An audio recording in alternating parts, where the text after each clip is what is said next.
Maraming salamat sa lahat ng sumusubaybay. Please subscribe and follow my YouTube and Facebook channel, Pilipino Novel. Maraming salamat po.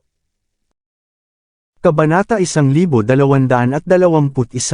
Sa isa sa mga anti-gang tindahan na pag-aari ng Naiswells. Hiniling ni Rosalie Naiswell sa mga kawani na ligpitan na ang ilang mahalagang mga antigo. Pagkatapos ay isinara na niya ang shop para umalis. Noon lang, ilang malalaking lalaki ang nakapaligid sa kanya. Dapat kang si Miss Rosalie Naiswells, tama ba? Gusto kang makilala ng aking Panginoon. Nagsalita sila sa isang magalang na paraan. Ang nagulat na si Rosalie ay may isang pagtataka kung saan sila nagmula. Malamig niyang sinabi, pasensya na. Mayroon pa akong ilang mga bagay upang gagawin dito, kaya makikita ko siya sa ibang araw. Ang mga kawani ng shop ay medyo natakot, ngunit sila ay alam din na ito ay maaaring ang kanilang pagkakataon upang ipakita ang kanilang lakas. Tumayo sila sa harap ni Rosalie. Miss Naiswell, hindi ka ba masyadong walang imok na umasa lamang sa ilang mga ordinaryong tao upang protektahan ka? Ang kabilang partido ay nagpakita sa kanya ng isang mabangis na ngiti. Maya-maya, naghiyawan mula sa shop. Sa huli, si Rosalie ay inalis, iniwan lamang ang mga kawani na nakahandusay na naghahagulgol. Di nagtagal, tumawag si Tyson kay Harvey, CEO York. Nakakuha lang kami ng balita ngayon, si Miss Naiswell ay nahulog sa mga kamay ng mga Yates ng Amerika. Sinabi ng kabilang partido na kung hindi ka maaaring dumating sa tahanan ng ancestral house ng Yates bago ang 12 ngayong gabi, sila ay hindi masiguro na ang buhay ni Miss Naiswell ay magiging buo. Sige, pupunta ako. Malamig ang ekspresyon ni Harvey. Hindi niya kailanman na inaasahan na magsisimula ang mga Yates ng Amerika kay Rosalie. Mula nang dumating siya sa Buckwood, bihira siyang nakikipag-ugnay kasama niya, at nakipag-ugnay sa kanya ng iilan lamang beses. Para sa kabilang partido na gamitin siya upang bantaan siya, sila ay dapat na sinisiyasat ang kanyang mga gawain noon sa NIMH. Bukod doon, maaari rin nilang gamitin siya upang maglagay ng presyon sa Naiswells. Ang Yates ng Amerika ay pinamamahalaang pumatay ng 2 ibon gamit ang isang bato. Sa kabilang panig, natanggap din ni Shane Naiswell ang balita. Nang marinig niya na si Rosalie ay nasa kamay ng Yates ng Amerika, lumubog siya sa kanyang upuan at nanatiling tahimik sa mahabang panahon. Sinanay niya si Rosalie na maging tagapagmana ng Naiswells, ngunit hindi niya naisip ang kabilang partido ay talagang magtatanaw sa kanya. Ang natitirang bahagi ng Naiswells ay sumabog sa mga nakakalito na luha. Gabi na, sa tahanan ng ancestral ng Yates. Nakakandado si Rosalie sa isang silid. 2 iba pang mga kalalakihan ang nasa silid, nakatayo sa tabi niya. Walang iba kundi ang 2 Texas boxing champion. Sa sandaling ito, pareho silang walang pang-itaas na damit. Paminsan-minsan, tinitingnan ng kanilang mga mata ang figure ni Rosalie na may isang makasalanang libog. Isang hindi kilalang pagnanais na kulay ang kanilang mga tingin. Inihayag ng ikatlong Master Yates na kung mabigo si Harvey na lilito bago ang hating gabi, si Rosalie ang magiging kanilang laruan. Hindi nagtagal sumapit ang hating gabi. Pareho sila ay nagsimulang gumawa ng mga pag-eehersisyo para sa pampainit. Ang paningin ay naging mapotlas si Rosalie, hanggang sa siya ay halos himatayan. Alam niya kung ano ang naghihintay sa kanya sa susunod. Nakaharap dito sa mga boxing champions, hindi siya maaaring mamatay, pabayaang pigilan pa sila. Sa sandaling ito, ang kawalan ng pag-asa ay kumole na sa kutis ni Rosalie. Ang orasan ay nakaturo na sa nakatakdang oras, at di nagtagal, dumating ang hating gabi. Ang ikatlong Master Yates ay lumitaw sa pintuan at pinag-aralan si Rosalie ng maingat na mata. Ngumiti siya at sinabi, nakakalungkot. Una kong naisip na ikaw ay mahalaga kay Harvey, at pupunta siya upang iligtas ka. Tila hindi masyadong ang iyong relasyon sa kanya ng mabuti. Kung iyon ang kaso, maaari ko lang kayong ihain sa aking mga kalalakihan. Hahaha, ang ikatlong Master Yates ay nagpakawala ng isang baluktot na pagtawa, hindi siya nakipagtalik mula pa noong una, kaya, ang kanyang pinakadakilang kasiyahan ay ang panunood ng magandang mga kababaihan ay pinapahirapan.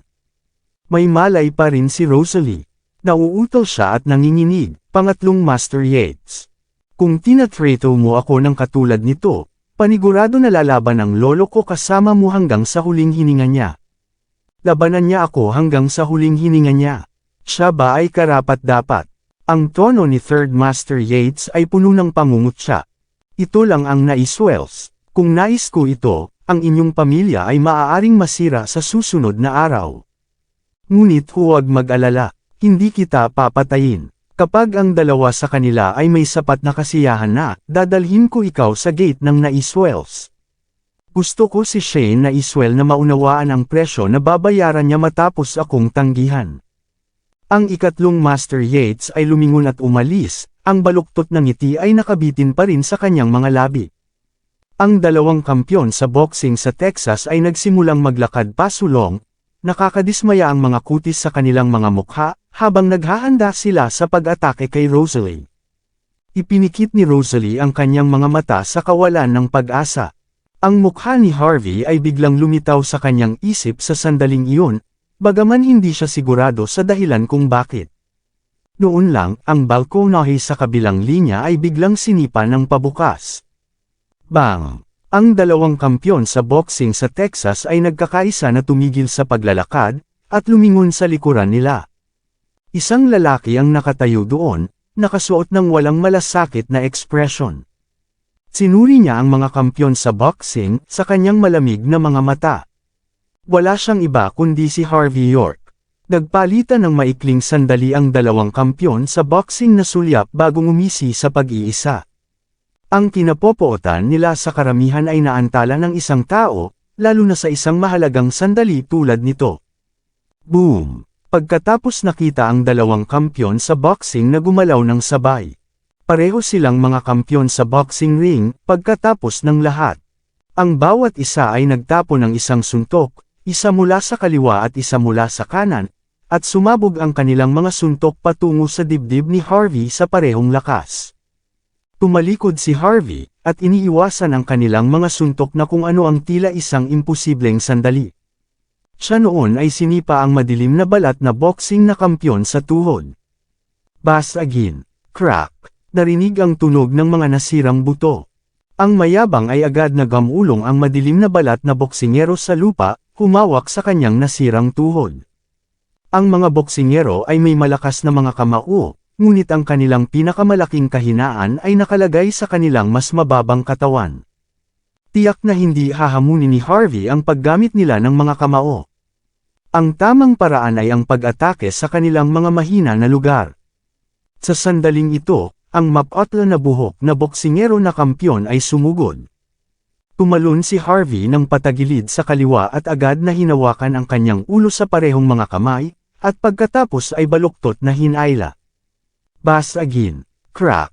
Ang kanyang ulo ay nabaluktot sa isang kakaibang anggulo. Ilang sandali na pinanatili niya ang isang pasulong na postura, ngunit sa lalong madaling panahon, siya ay bumagsak sa lupa. Ang tinatawag na Texas Boxing Champions ay hindi maaaring makasabay kahit na sa huling isang pag-ikot kasama si Harvey. Bas again. Crack.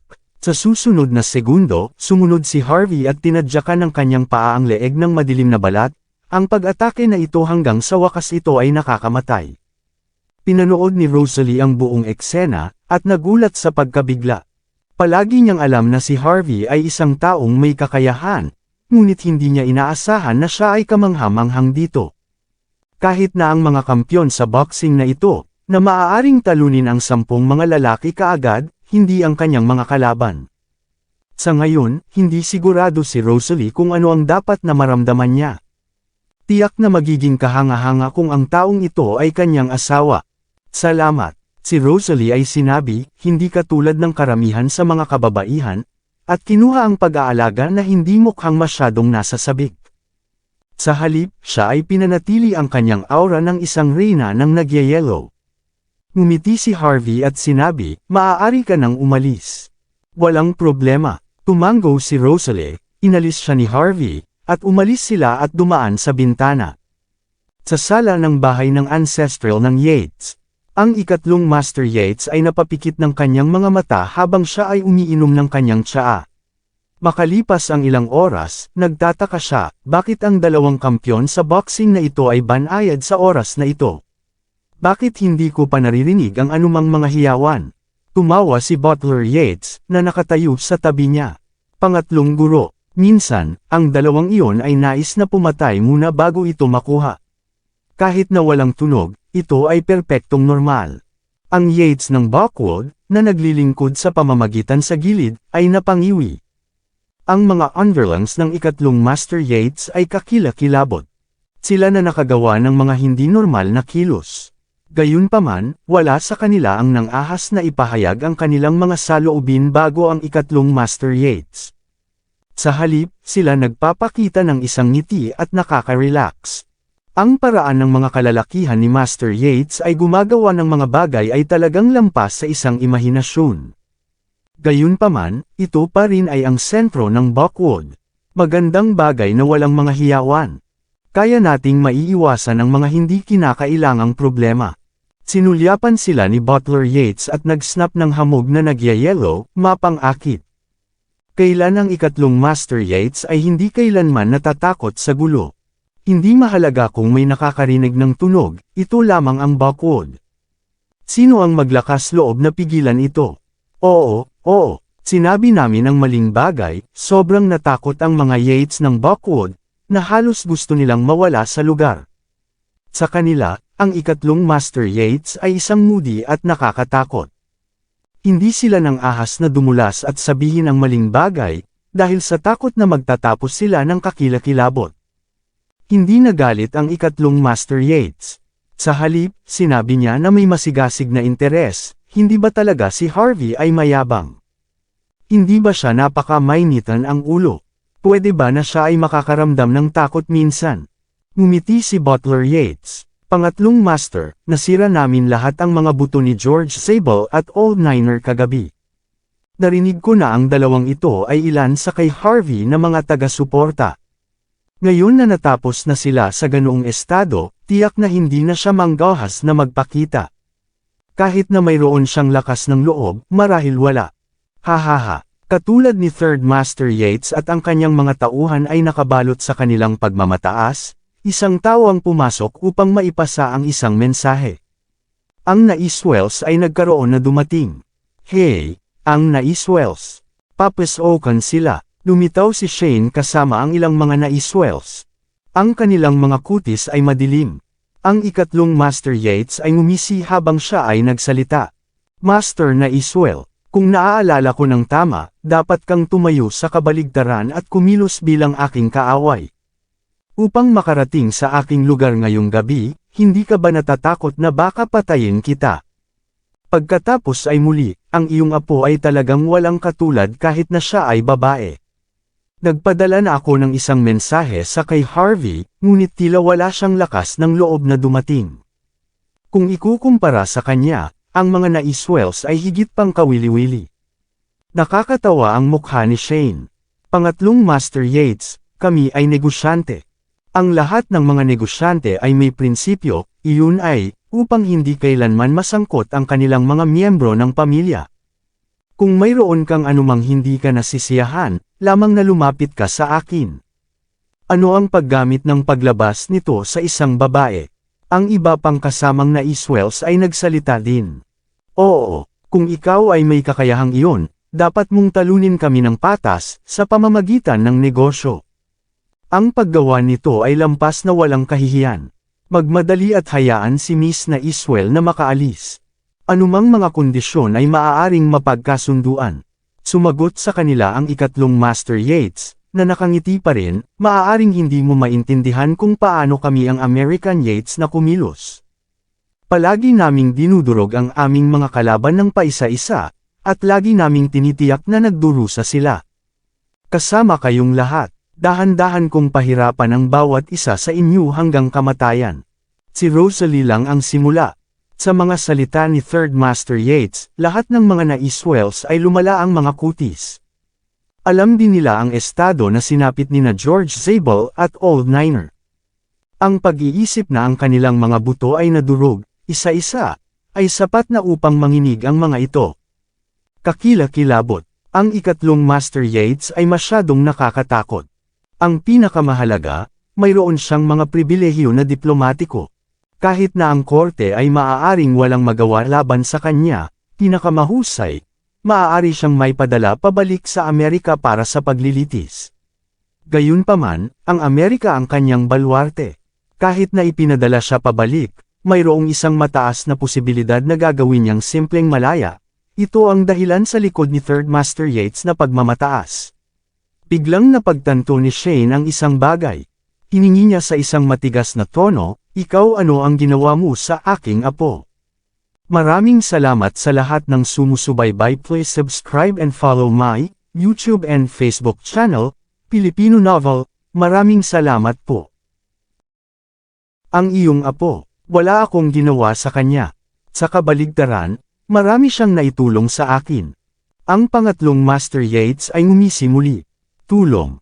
Natigilan si Shane sa isang iglap na nasasaktan. Tinutulungan niya akong maglingkod sa aking dalawang Texas boxing champion ng maayos. Ang ganitong kagandahan ay dapat gawin ng mga ito na masaya sa pisikal at mental. Ang pangatlong Master Yates, ang ngiti ay naging malamig. "Ikaw," nagalit si Shane. "Oo, tama, nasa silid siya sa sulok ng koridor. Pumunta at tingnan para sa iyong sarili." Ang pangatlong Master Yates ay itinuro ang lokasyon na may ngiti. Mayroon siya na walang balak na pigilan sila. Ang paggawa ng ganitong uri ng bagay ay isang paborito niya. Ang pagpapalam sa pamilya ng biktima kung paano ang biktima ay nasira. Ang nasabing pagpapahirap ay hindi mabilang na beses na malupit kaysa sa simpleng talunin sila. Ang lahat ng mga naiswells ay sumugod sa lokasyon. Sumunod din ang pangatlong Master Yates. Ang kanyang mga kamay ay nakatiklop ng casual sa likuran niya. Inaasahan niyang makita kung ano ang mangyayari sa susunod. Hindi inaasahan, nang buksan ni Shane ang pintuan sa silid, na sorpresa ang kulay ng kanyang mukha. Napansin ito, bahagyang sumimangot ang ikatlong Master Yates. Inaasahan niyang makita agad na gumuho si Shane, o marahil kahit na mamilipat sa kabaliwan, sa halip na pagtanggap ng isang bahagyang pagkabigla. Pwede ba na ang dalawang tanga na iyon ay hindi pa kinuha ang pagkilos? Ang ikatlong Master Yates ay medyo nagalit, ngunit nang makarating siya sa pintuan ng silid, siya ay natigilan. Ang dalawang kampyon sa boxing ng Texas ay nakahandusay sa sahig. Ang isa sa kanila, ang kanyang ulo ay nabaluktot sa isang awkward na anggulo, habang ang isa pa ay naputol ang kanyang Adam's apple sa leeg. Pareho sila ay nahulog sa trahedya ng pagkamatay. Boom! Ang pangatlong Master Yates, Butler Yates, at lahat na naruroon ay parang tinamaan ng kulog. Ang dalawang kampyon sa boxing sa Texas ay talagang namatay tulad ng isang tahimik na paraan. Paano posible iyon? Gaano kalakas ang dalawang ito? Ang lakas nila ay sinabi upang kayang makipagkumpetensya sa Arms King ng American Delta Force. Gayunpaman, para sa kanila na mamatay ng tahimik. Gaano kalakas ang taong iyon na may pananagutan? Maaaring sabihin ni Shane kung ano ang marahil ang naganap. Ang isa lamang sa bakod na maaaring iligtas si Rosalie nang tahimik ang lalaking iyon. Nagdial si Shane ng numero ni Rosalie, at lahat ng naiswells ay kasalukuyan pinakawalan ang isang buntong hininga ng kaluwagan. Kahit na nasa panig sila ng Sky Corporation, ang kanilang mga puso ay puno pa rin ng takot. Gayunpaman, ang eksena na ito ay nagbigay sa kanila ng tulong na kumpiyansa. Sa likuran, ang mga Yates ng Buckwood ay lubos na nababaliw. Hindi sila naniniwala, kailan nagkaroon ng gayong makapangyarihang tao sa Buckwood. Nagawa niyang patayin ang dalawang Texas boxing champion sa tahimik na paraan. Ang ikatlong Master Yates ay hindi tanga. Mabilis niyang naintindihan ang taong responsable para dito. Si Prince York ng Sky Corporation, malamig na sinabi ni Shane, "Third Master Yates, kami ay binalaan ka na dati. Alam mo kung ano ang dapat mong gawin. Hindi mo kayang pukawin ang lalaking iyon." Ang ikatlong Master Yates ay sumimangot, ang kanyang mga mata ay lumubog. Ang Prince York na ito ay tila sa halip ay magaling. Hindi nakakagulat na si Yoel Graham at ang iba pa ay lumuhad at humingi ng tawad sa kanya bago umalis. Tulad ng nangyari, ang katapangan ng taong iyon ay tunay na isang bagay na mahusay. Dahan-daang sinabi ni Shane, Third Master Yates, maipakita ko sa iyo ang isang paraan para makaligtas. Pumunta sa Sky Corporation at lumuhad. Siguro pagkatapos, papayagan kanyang mabuhay. Sampal, tiningnan ng masama ng ikatlong Master Yates si Shane sa isang malamig na titig bago sinampal si Shane sa mukha. Alamin ang iyong lugar, Shane na Iswell. Kahit na ang lalaking iyon ay kwalipikado upang makipagkumpetensya sa akin, ikaw ay wala ka. Kung nais ko ito, ang pagpatay sa iyo ay magiging mas madali kaysa sa pagpatay ng isang langaw. Hindi ito magiging mahirap. Kabanata 1225. Lumala ang kutis ni Shane. Hindi niya inaasahan na ang ikatlong Master Yates ay direktang sampalin siya. Hindi kita papatayin ngayon, ngunit nais kong ipadala mo sa kanya ang aking mensahe. Dahil nais niyang maglaro ng ganito, pagkatapos ay maghanda ako ng isang ring sa Baku Gymnasium at makipaglaro sa kanya. Ito ay isang labanan ng buhay at kamatayan, anumang tagumpay o pagkatalo. Kung hindi siya dumating, lahat mula sa Naiswells at Sky Corporation ay mawawala. Ang ikatlong Master Yates ay inihayag na may isang nagyelo na trono, punong-puno na may hindi kapani-paniwalang tiwala sa sarili. Sa kanyang opinyon, kung mapatay niya si Prince York, sino pa ang nasa Buckwood ang maaaring ihinto ang mga Yateses ng Amerika? Nang maglaon, inutusan niya ang kanyang mga tauhan na palabasin ang Naiswell sa kanilang tahanan ng ancestral ng Yates. Wala siyang ginawang hostage, ngunit totoong nagbanta siya. Sa Sky Corporation, kasama ang Naiswells, aabot ito sa 10,000 tao. Kahit na para sa isang tao na kasing lakas ni Prince York, ito ay imposibleng protektahan ang bawat isa sa kanila. Matapos umalis ang Naiswells, nagpalitan ang mga Yates ng sulyap, isang pangit na ekspresyon ng kumuli sa kanilang mga mukha. Medyo nag-aalala si Butler Yates. Pangatlong guro, kung ang taong pumatay sa dalawang kampyon na iyon ay tunay na si Prince York, kung gayon wala kang kalamangan laban sa kanya. Ang ikatlong Master Yates ay bahagyang ibinaba ang kanyang kanang kamay, at isang tunog ng umiikot na tunog. Ang tono niya ay nagyayelo bilang sagot niya, kahit ang mga boxing champions ay hindi mapigilan ng American Boxing League ang aking natatanging kasanayan, ang Art of Conversion. Isang hindi gaanong mahalagang prinsipe. Hindi maaaring maging kalaban ko si Prince York, kahit nasanay na siya mula noong bata pa. Ang pawis sa noo ni Butler Yates ay lumabas sa isang iglap kapag siya ay narinig ito. Sa katunayan, ang ikatlong Master Yates ay walang talo. Ang ring sa boxing ng Amerikano ay hindi alam niya, si Butler Yates ay gumugol ng maraming pera upang mapagtanto ang kanyang matagal nang hinahangad na magiging isang walang talo na figure sa mundo ng pakikipaglaban. Ngayon, ang ikatlong Master Yates ay nasa ilalim ng impresyon na ang kanyang katapangan ay higit sa nakaraang dalawang mga kampyon sa boxing ng Texas. Si Butler Yates lamang ang nakakaalam na ang pera ang dahilan para sa dalawang kampyon sa boxing ng Texas ay paulit-ulit na natalo ni Third Master Yates. Kung nakipaglaban sila sa kanilang tunay na lakas, sila ay maaaring talunin ang ikatlong Master Yates sa pagkamatay kasama ang isang solong suntok lamang. Gayunpaman, hindi sinabi ni Butler Yates ang mga salitang ito. Kung siya ay nagsalita, siya ang unang mamamatay sa kamay ni Master Yates. Ilang sandali, nagbago ang ekspresyon niya. Ngumisi siya sa kanyang mga ngipin at sinabi, "Pangatlong Master Yates, huwag mag-alala.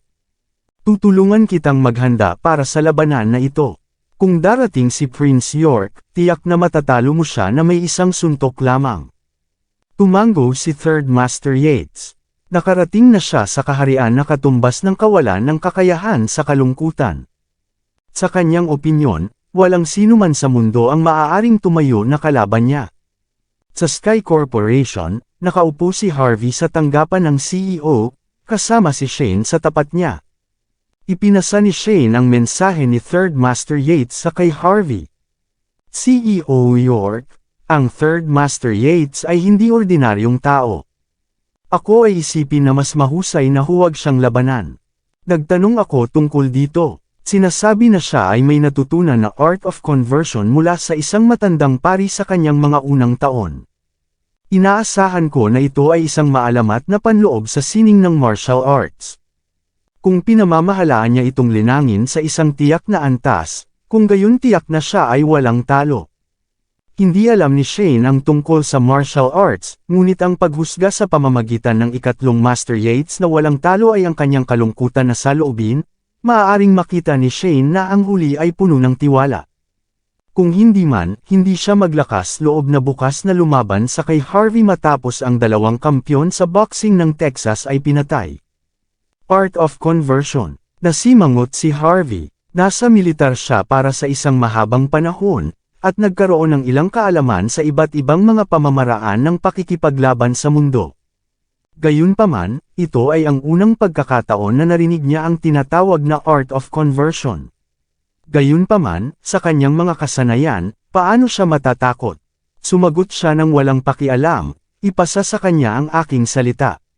Sabihin sa ikatlong Master Yates na mula nang gusto niyang maglaro, pagkatapos ay makipaglaro ako kasama niya.